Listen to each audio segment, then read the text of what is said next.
The aftermath of a gun and grenade attack in central London. This bus was being used by members of El Al, the Israeli airline, when Arabs ambushed it, killing an Israeli air hostess and wounding half the coach load. It's just one example of how the conflict between Arab and Israeli that has run for decades is now being fought out increasingly beyond the confines of the Middle East.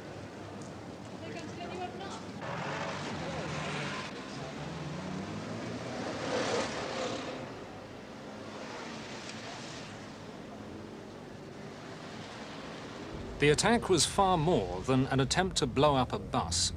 It was seen on all sides as an attempt to blow up Middle East summit talks, due to be held on neutral ground at President Carter's retreat, Camp David, on September the 5th. That summit will be the latest step along the path to peace paved by Egypt's President Anwar Sadat last November. It was then that the Egyptian president staggered the world by making an unprecedented trip to Jerusalem. Despite the lack of diplomatic relations between the two countries, actually in the face of a technical state of war between them, President Sadat was given a hero's welcome.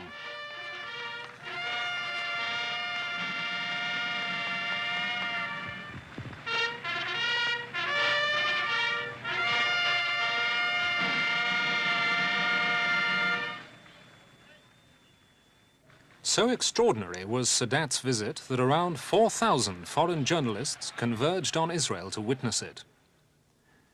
Mr. Sadat was praised for what many of them described as an historic initiative in the cause of peace.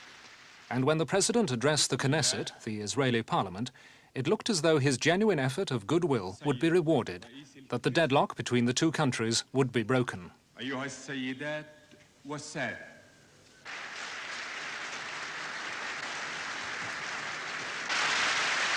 When it came, this handshake was one that many had believed impossible. But time was to prove that the Sadat initiative would be not so much a breakthrough, more an opening gambit in a lengthy diplomatic game. Nor were Israel and Egypt to be the only players.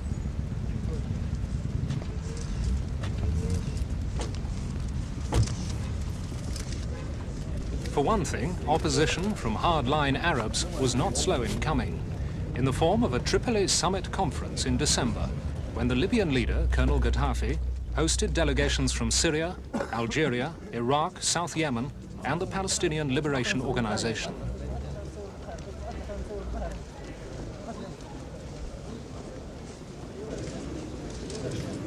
Though there was some dissent among the delegates, a 10-part declaration finally showed just how solidly they all rejected any dealings with what they still considered to be the Israeli enemy.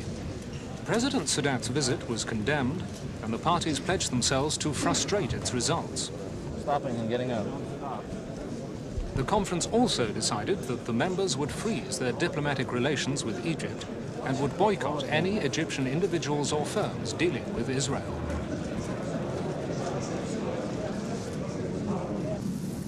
When President Sadat visited the United States in February, his prime mission was to recruit President Carter's aid in reviving his Middle East policy. Mr. Sadat said he wanted America to press Israel to resume the peace talks, which by then had foundered over territorial rights. Mr. Carter said he saw his nation as a friend to both sides. During this time, President Sadat and I have had a chance to spend hours together discussing the relationships between our two countries and our renewed commitment to achieve a peaceful settlement of the differences that exist in the Middle East. One move agreed with President Sadat was that America's special envoy, Alfred Atherton, should resume shuttles between Cairo and Jerusalem. The plan was to keep the lines of communication open, for Mr. Atherton to find some common principles on which to base settlement proposals. I look forward to meeting with Foreign Minister Dayan and his colleagues tomorrow to get down to business. The first order of business will be to continue our efforts to overcome the differences on the declaration of principles for a comprehensive peace settlement, with the views of the Israeli government in mind. After our talks here, I will then go on to Cairo and continue this effort. After 2 Middle East shuttles in February, Envoy Atherton was back in Cairo again in March, carrying a message from Israel's leader, Menachem Begin, who visited the United States with no success the same month. The talks and the shuttles appeared to be making little headway, though the fact that both sides were talking at all was an achievement, a tribute to the diplomatic skills that the talks continued throughout the turmoil of other Middle East affairs.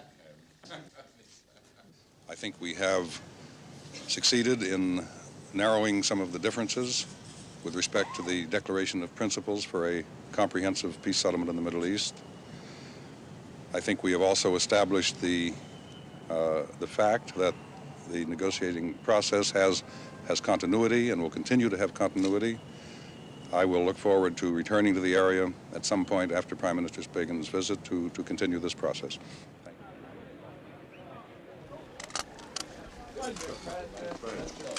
Good night. Welcome. We are so pleased to be here. Delighted.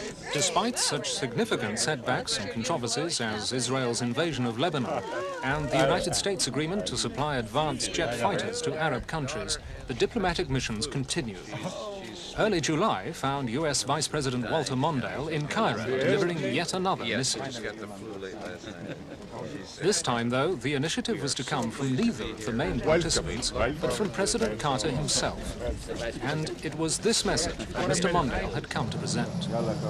It was my honor today to bring to President Sadat an invitation from President Carter to send his foreign minister, Mr. Kamel, to London in mid-July to meet with the foreign minister from Israel, Mr. Dayan, and our Secretary of State, Mr. Vance, to discuss the matter of these Middle East negotiations for peace. And I was delighted and pleased today when President Sadat accepted President Carter's invitation and agreed to send his foreign minister to that meeting.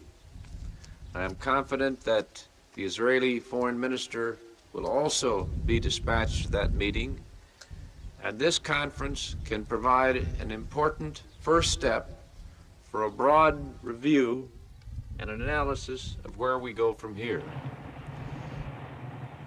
Where Mr. Mondale went next was to Israel. The aim was to keep alive what the American Vice President was calling the spirit of Jerusalem, meaning the spirit of euphoria created when the visitor to Jerusalem had been President Sadat.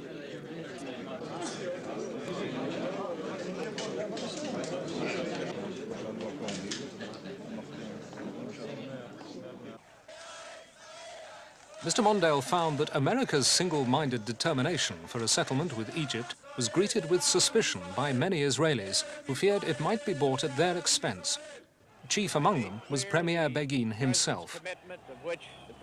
Mondale tried to reassure the doubters. That we stand behind Israel's security and will not in any way condition the essential security and economic assistance on differences that may arise in negotiating postures.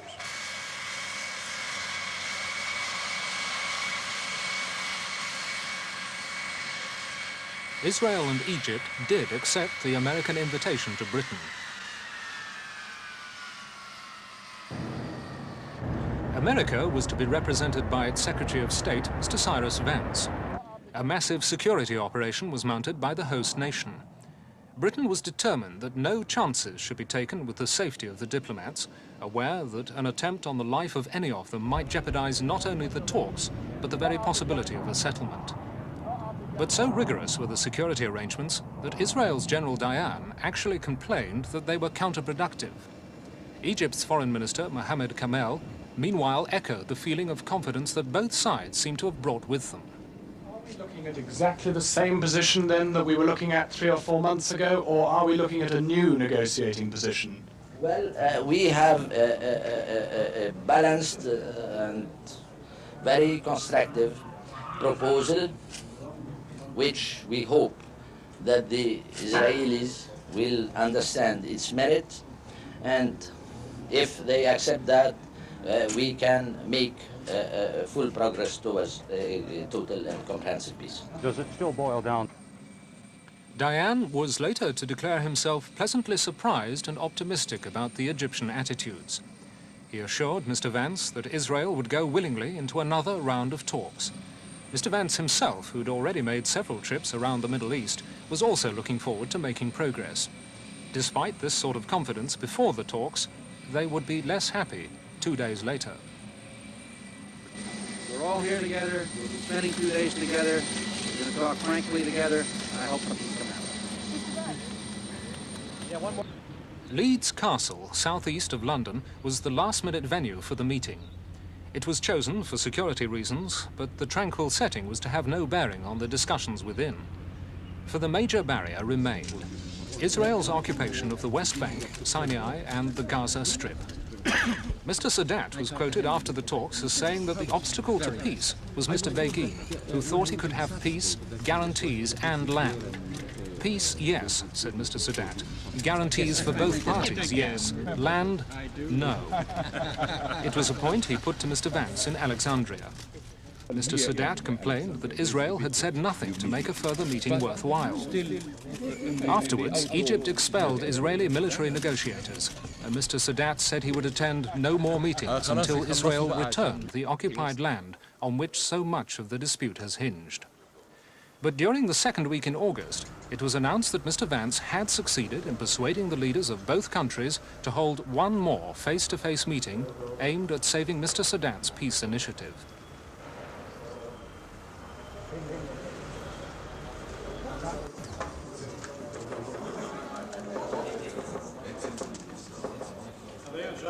The Israeli Foreign Affairs Committee met to formulate its strategy for the summit, which was to be at Camp David.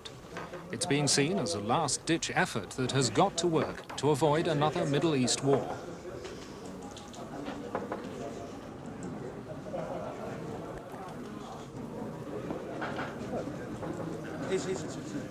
Nothing has changed for Premier Begin. The stance he has taken since before he even came to office remains the same. He's as adamant today as he was then that Israel should not hand back territory if that might leave his country vulnerable to attack. He believes that restoring Israel's borders to those prior to the '67 war would put Israel at risk, since those boundaries are undefendable. Peace won't come, he says, until the Arabs accept that fact. It's a position complicated by Mr. Begin's commitment to the policy of Eretz Israel, or Greater Israel.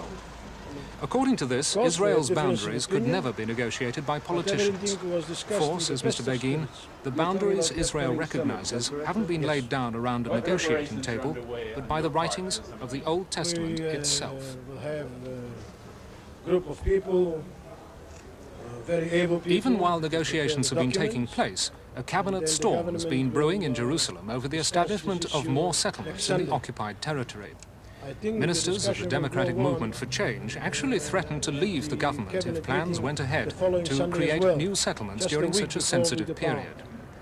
While that decision to go ahead was deferred, there has been no policy introduced to stop more people moving into existing settlements and so reinforcing the Israeli presence on Arab land. Our host will bring us to Camp David on Tuesday.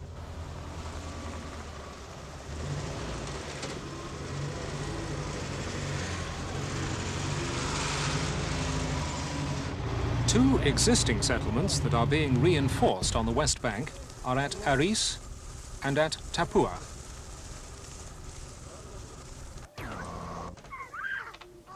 The Aris settlement covers the central Samaria zone, and among the tasks facing the new settlers now arriving is the construction of part of a new road to Tel Aviv, yet another sign of the permanence of the Israeli occupation.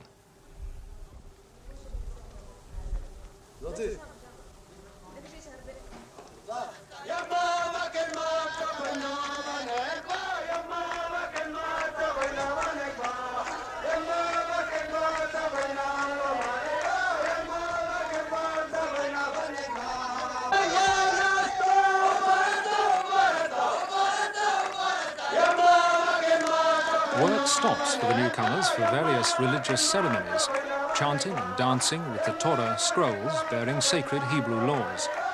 They'll be placed later in the new synagogue here. And nothing could symbolize more effectively the Begin policy that Israel is here to stay.